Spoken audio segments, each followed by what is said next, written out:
Developments this morning out of Iran. A U.S.-based human rights group says more than 500 people have been killed there.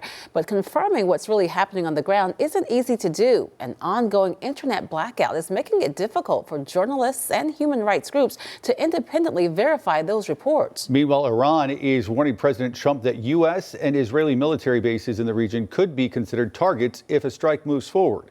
NBC's Alice Barr has the latest.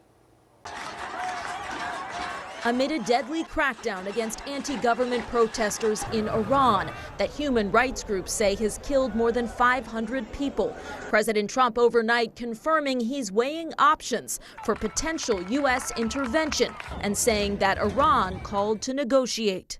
We may meet with them. I mean, a meeting is being set up, but we may have to act because of what's happening before the meeting. 3 U.S. officials tell NBC News preliminary plans the president has been presented with range from potential strikes to other non-military action. Notably, the Pentagon has not yet moved major assets to the region to support possible military action.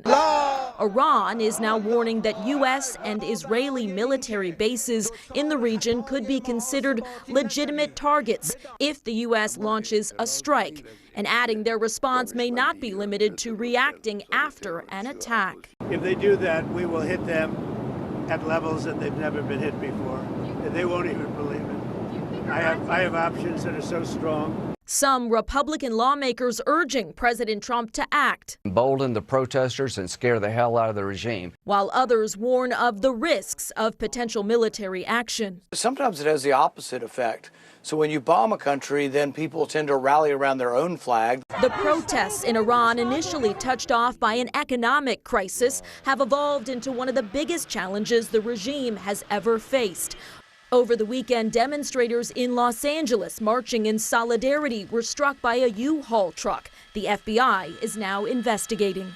Also over the weekend, the Pentagon launched a second round of strikes against ISIS targets in Syria in retaliation for an attack last month that killed 3 Americans. The Trump administration is vowing to root out Islamic terrorism.